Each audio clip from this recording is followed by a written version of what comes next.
नमस्कार, मैं हूं मनोज पन्नू। आप देख रहे हैं इंडिया न्यूज। देश का सवाल। भारत में धर्म से जुड़े मुद्दे खूब छाए रहते हैं। इसकी एक खास वजह राजनीतिक फायदा उठाना भी है, क्योंकि अक्सर ये देखा जाता है कि जिस राज्य में चुनाव होता है वहां कोई ना कोई धार्मिक मुद्दा उछाल दिया जाता है। देश में पिछले 5 साल के मुद्दों की अगर बात करें तो धर्म से जुड़े प्रमुख विवाद मुख्य रूप से हिंदू मुस्लिम संबंधों, मंदिर मस्जिद दावों और सांप्रदायिक हिंसा से जुड़े रहे। ये विवाद अक्सर अदालती मामलों और राजनीतिक बहसों के साथ साथ कभी कभी हिंसा में बदल गए। चाहे वो अयोध्या के राम मंदिर का मुद्दा हो, वाराणसी की ज्ञानवापी मस्जिद का विवाद हो, मथुरा की शाही ईदगाह का मामला हो, तमाम तरह की बातों के बीच ये मुद्दे विवाद बन गए।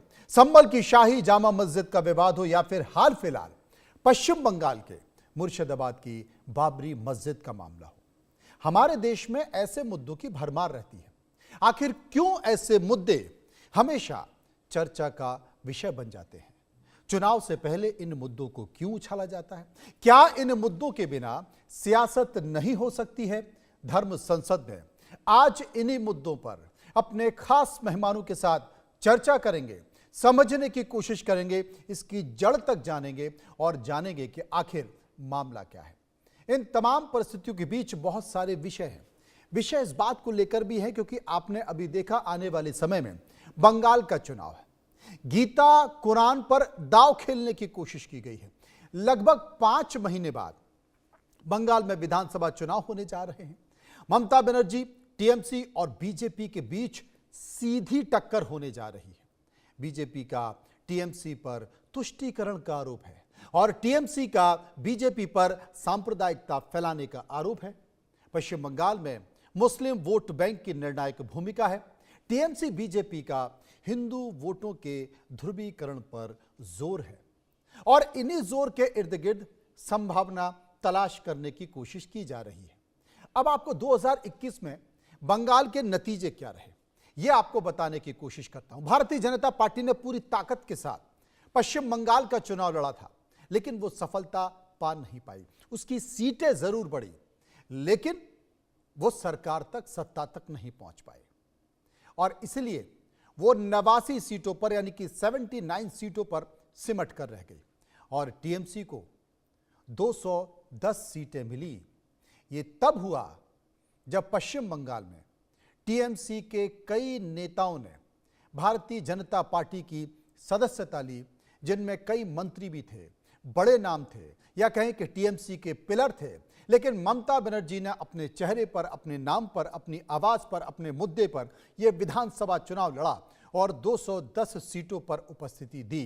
तो क्या क्या क्या यह मान लिया जाए कि अब भारतीय राजनीति में जो चुनाव है वो चुनाव धर्म के आधार पर होंगे, धर्म के इर्द गिर्द घूमते हुए नजर आएंगे? इसी पर चर्चा करेंगे, समझने की कोशिश करेंगे। मुश्ताक मलिक, तहरीक मुस्लिम स्कॉलर, इस वक्त हमारे साथ मौजूद हैं। हर्षा रिछारिया मेरे साथ मौजूद हैं, जो कि स्नातक प्रचारक हैं। स्वामी आनंद स्वरूप, हिंदू धर्मगुरु, मेरे साथ मौजूद होंगे और हाजी नाजिम खान, मुस्लिम स्कॉलर, मेरे साथ मौजूद होंगे। सबसे पहले मैं हर्षा रिछारिया के पास चलूंगा, उनसे ये पूछने की कोशिश करूंगा। हर्षा जी, आप क्या मानती हैं, क्या अब राजनीति धर्म के इर्द गिर्द घूम रही है? अब क्या चुनाव, चाहे वो विधानसभा का हो या देश का हो, वो मूलभूत मुद्दों से हटकर वो धार्मिक मुद्दों के इर्द गिर्द आकर टिक गया है? वो गीता कुरान पर टिक गया है? वो राम और रहीम पर टिक गया है? वो मस्जिद और मंदिर पर टिक गया है? आप क्या मानती हैं? देखिए, अगर हम समय को छोड़ दें, जब से बीजेपी सरकार आई है, उससे पहले आजादी से अभी तक की हम बात करें ना, तो इस देश में राम रहीम का मुद्दा ही नहीं था, क्योंकि इस देश में रहीम का मुद्दा था। उन्हीं की भलाई की बात हो रही थी, उन्हीं को आगे बढ़ाने की बात हो रही थी।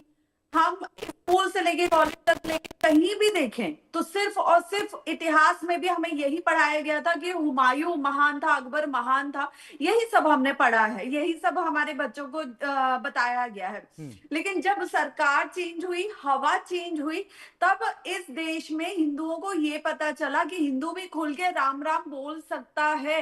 हमारा गौरवशाली इतिहास क्या था, ये सब हिंदुओं को धीरे धीरे पता चला और उसको खुलकर अपनाने की उनकी हिम्मत हुई कि हाँ अब हम खुल के बोल सकते हैं। और आज जब हिंदुओं ने खुल के बोला और जब एक सरकार ने उनका पूरा साथ दिया कि हाँ इस देश में, ये देश जो है हमेशा से संतों की भूमि रही है, उस देश में अब जब दूसरे सरकारों ने देखा कि भाई दूसरे धर्म को अब दबाया जा रहा है या उस धर्म को बिल्कुल नकारा जा रहा है, तो उन्होंने बोला कि आप चिंता मत कीजिए, आपके लिए हम खड़े हैं, हम आप ही के साथ लड़के अब ये चुनाव जीतेंगे।